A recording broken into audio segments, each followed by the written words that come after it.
Yo, what is up? Philly with Prairie Palms coming to you from Basement Crew. Just like I said, except not one video. We're splitting it into three. So, all right, NFC Championship game going on. All right, starting with recovery, scorch recovery.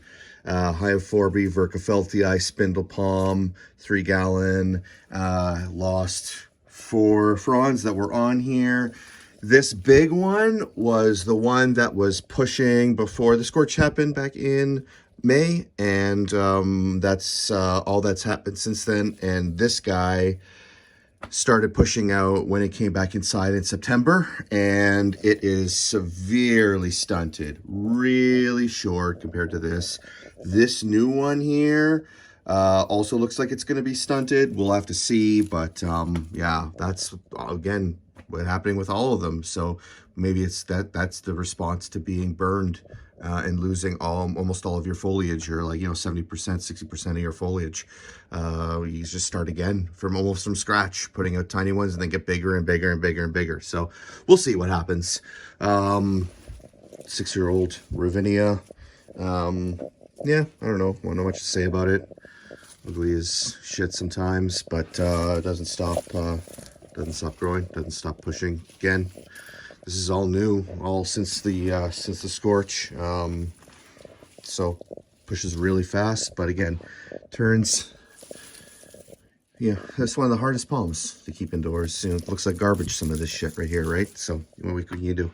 As long as, like I say, as long as the spears are looking good when they're pushing, and new foliage, new meristems look great, that's all you can ask for. I just got to keep running gallons through this thing, like every 2 days. I just put it up on the stand, put a gallon through it, let it run, drain through. It's only an orchid bark and charcoal and perlite, so that's it. Again, same with this guy here. Double Phoenix Robelenii. This didn't really get scorched in the summer, but it's been hit by this like white cottony scale, not mealybugs, but scale, ever since it came back in September. And I just spray some Endol on it. I don't know if you can see some of the damage, but yeah, here we go. Here's some of it right here. That's the dead stuff that's left over after I sprayed with all that white stuff there. And yeah, it drinks like crazy. It's still growing, but yeah. Again, I'm not too, this is like Basement Crew, I'm not too, these are good palms and stuff to keep around, but they're not my my heart and soul, that's for sure. Again, same thing with this Camadoria cataractorum.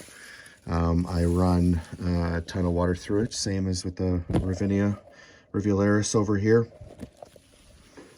It's my only palm that is, and I got to be careful with this, that's gone to seed ever. And these are the only ones that are still on here. This was full of pollinated seed, but they all dropped or whatever. But this is finally turning its orange color. And then hopefully the seeds turn black and ripe. And if they do, then I'll clean them and plant them and see what happens. But I've never had seeds on a potted palm before. And yeah, we'll see what happens with this Camadoria cataractorum. I'll stand up. I got a better view. But they're all together. See, the problem with keeping them all together like this, it's great for added humidity.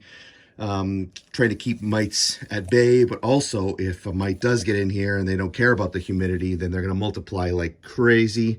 And all this needs to be sprayed because mite infestation will hit pretty fast.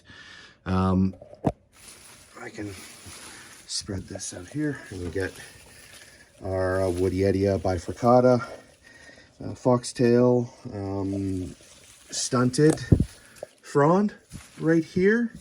I don't know if I can keep the camera away and hold up this one, but this is a full size. This was the last full size one that didn't really get burned. Some did get burned and I took it off, but this is the last one that was on there after it grew in my office all last winter and came back in May. This was the one that was pushing and was kind of protected and really didn't get burned, but that's the last full size one. Ever since May, all I've gotten is this tiny stunted piece of shit here and this guy right here, this spear that's also looking like it's almost finished. And if that's almost finished, compared to the size of this palm, and I'm standing, like I'm 6 foot something, it's a little bit higher than me. That should be way bigger. So, I mean, it'll be interesting to see if it puts out a bunch of stunted fronds, give it a miniature look. But I have no idea if that's healthy or not, or if it's going to just die. Yeah, so kind of expecting anything at this point after my big mistake back at the beginning of summer. I had to repot this Chrysalidocarpus lutescens. It just got changed from Dipsis lutescens, Areca, golden cane, although a bunch of other common names, but just got moved from the Dipsis genus back to Chrysalidocarpus probably about a couple months ago, after some more taxonomy and genetics were done. A bunch of palms that were in the Dipsis genus got moved back to Chrysalidocarpus. So there are only a few Dipsis species left. This isn't one of them anymore. This guy is doing okay, drinking lots of water. But again, I lost, this used to be huge. I used to have, you know, bunch of trunks over here, bunch of trunks over here. And yeah, it was all lost to burn and scorch. So almost starting from scratch with this guy, but it's still alive. I don't know if you can see from far away my Cyagrus Romanzoffiana queen. Sometimes I get it up on a stand to run water through it. Sometimes I don't. But I'll just get a turkey baster and get all the excess when I do run water through. But it's growing like crazy. That spear pushes probably about an inch every 2 days, which is really fast. But again, it's still like a seedling at this size. And these are almost like full-size fronds that it's pushing out. So it's still growing at a slow pace, and I'll never like trunk this thing in a pot here, right? So it'll eventually get too gangly, too much to handle, and I won't be able to have it obviously in this spot. I'll have to go somewhere else. But for right now, it's doing okay, other than, again, like tons of mite damage. I don't know if you can really see the mottled, some of the mottled leaves, but I got to them late. I got to the mites late on this one, and it got them away, but they still cause damage. So yeah. One palm that's been mite-free after being plagued with mite and scale in previous years is my Caryata mitis fishtail. This will be the last palm in the midwinter 2023 update series here. That's all I got. I don't know how much to say about it. It's beautiful. You know, it grows really quickly. It's suckering and putting out tons of new pups, new suckers, just like the Lady Palm Rhapis excelsa that I have upstairs. But yeah, it does really well under this grow bulb here.